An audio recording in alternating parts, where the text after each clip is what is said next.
Assalamualaikum dan selamat sejahtera. Kami dari kelas 4 ahli. Nama kumpulan kami adalah Hydrogen yang terdiri daripada 4 orang ahli iaitu Aisyah Munirah, Alisha Najihah, Cik Wan Nabila dan Nurul Hazira. Kami ingin membentangkan hasil kerja kami yang telah diberikan oleh guru mata pelajaran iaitu Puan Azmah dalam tempoh 2 minggu. Alhamdulillah, bersyukur ke atas ilahi dengan limpahan rahmat serta nikmat masa, nyawa, tenaga yang dianugerahkan kepada kami, dapat juga kami menyiapkan tugasan ini dengan jayanya. Pertamanya, kami ingin mendedikasikan ucapan penghargaan ini kepada guru tercinta Puan Azmah Azmi binti Abdul Manap kerana dengan tunjuk ajar serta bimbingan daripadanya membuka ruang untuk kami menyiapkan tugasan ini dalam tempoh yang diberikan. Kami juga ingin mengucapkan terima kasih yang tidak terhingga kepada ibu bapa kami yang telah memberi kami pemudah cara untuk menyiapkan kerja khusus ini. Mereka telah memberikan kami segala kemudahan dan sokongan moral yang tidak terhingga sampai kami berjaya menghabiskan tugasan ini. Ucapan penghargaan ini juga kami tujukan kepada rakan-rakan yang banyak memberi peringatan terhadap setiap apa yang kami telah alpah. Mereka membantu kami dengan menjawab setiap pertanyaan dan membantu menyiapkan projek papermaki yang kami utarakan kepada mereka. Akhir madah, kami mengucapkan terima kasih kepada mereka yang terlibat secara langsung atau sebaliknya dalam penghasilan kerja khusus ini. Terima kasih. Terima kasih Alisha. Baiklah, saya Cik Wan dan saya akan teruskan dengan pengenalan tentang projek ini. Tahukah rakan-rakan bahawa mengintas semula surat khabar lama dapat menyelamatkan alam sekitar? Bagaimana? Apabila 1 tan kertas dikitas semula setiap tahun, 7,000 galon air, 4,200 kilowatt-jam tenaga dan 17 batang pokok diselamatkan. Bukan itu sahaja, surat khabar lama juga boleh digunakan semula bagi penghasilan barangan seperti bakul, pemegang beg dan papermaki. Bersama-sama dengan rakan-rakan dalam kumpulan, kami ditugaskan untuk membina bahan komposit rekaan daripada pelbagai bahan. Contohnya seperti kapas, plastik atau kertas yang diperkukuhkan dengan dawai untuk menghasilkan pelbagai barang atau replika. Kumpulan kami memilih mushroom table lamp atau lampu meja sebagai rekaan kami.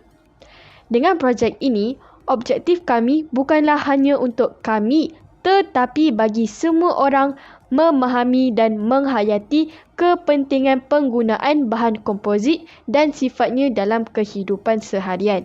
Baiklah, saya akan serahkan kepada Aisyah Munirah. Seterusnya adalah senarai bahan. Senarai bahan terbahagi kepada 2 iaitu bahan elektrik dan juga bahan bukan elektrik. Bahan elektrik terdiri daripada dawai besi 3 meter, pemegang mentol, wayar 2 meter, plug 3 pin dan air sekali lampu mentol LED 3 watt. Manakala bagi bahan bukan elektronik pula terdiri daripada kotak, kertas atau buku yang boleh digunakan, roller tisu, cat semburan putih, gam putih dan air sekali pistol gam panas. Seterusnya adalah gambar dan video. Gambar menunjukkan proses penghasilan projek daripada mula hingga akhir. Seterusnya adalah gambar seperti lakaran awal, jenis-jenis idea dan juga meet-meet yang kami telah adakan selama melakukan projek ini. Seterusnya adalah video kami yang menunjukkan proses-proses penghasilan produk kami iaitu mushroom lamp.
teruskan dengan soalan perbincangan yang telah kami bincangkan bersama.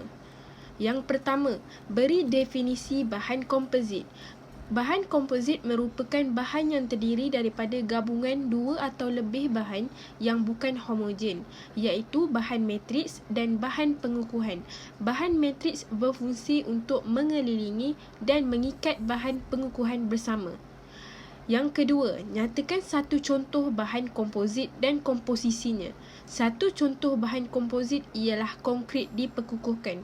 Komposisinya terdiri daripada bahan matriks iaitu simen, pasir dan batu, manakala bahan pengukuhannya iaitu jejaring dawai atau tertulang keluli. 2A. Apakah kegunaan bahan kompozit tersebut? Kegunaan bahan kompozit tersebut digunakan dalam industri pembinaan jambatan dan pembangunan. Jadi, saya teruskan lagi dengan soalan 2B. Banding bezakan sifat bahan kompozit dengan komponen asalnya. Jawapannya, pembandingan dan perbezaan sifat bahan kompozit iaitu konkrit dipekukuhkan terdiri dengan sifatnya yang mempunyai kekuatan mampatan yang tinggi, kekuatan regangan yang tinggi dan tahan kakisan.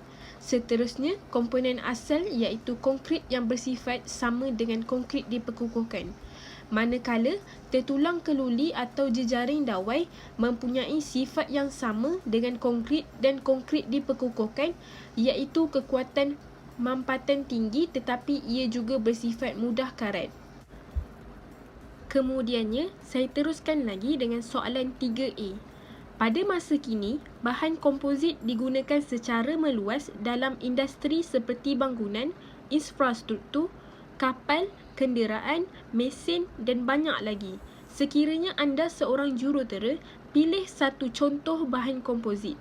Apa yang anda akan reka daripada bahan kompozit itu? Wajarkan jawapan anda. Sebagai seorang jurutera, saya akan menggunakan bahan kompozit iaitu kaca fotokromik untuk membina cermin pada bahagian depan kapal terbang. Kaca fotokromik dapat menghalang cahaya daripada masuk terlalu banyak. Dengan cara ini, juruterbang tidak mengalami masalah seperti kesilauan ketika membawa kapal terbang. Hal ini kerana apabila kaca fotokromik didedahkan kepada cahaya matahari, kaca fotokromik menjadi gelap. Ini disebabkan pembentukan atom argentum yang menghalang laluan cahaya. Soalan yang terakhir, dengan menggunakan carta pai, tunjukkan peratus komposisi komponen asal dalam penghasilan bahan kompozit yang dinyatakan dalam 3A. Beri tajuk dan labelkan carta. Peratus komponen asal bagi kaca fotokromik. Kaca 56%, 1% iaitu argentum klorida dan lain-lain 43%.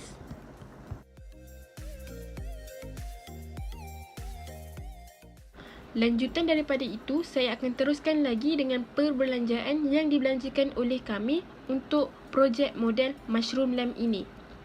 Pertama, dawai besi 3 meter bersamaan dengan RM3. Pemegang mentol RM2, wayar 2 meter RM2, plug 3 pin RM5. Jumlah kos yang digunakan RM12 sahaja. Manakala, bahan yang tidak dibeli ialah lampu mentol LED, kotak, spray putih, gam putih, hot glue gun dan kertas dan buku yang tidak digunakan. Akhir sekali, terdapat beberapa rujukan yang kami rujuk untuk melakukan projek ini.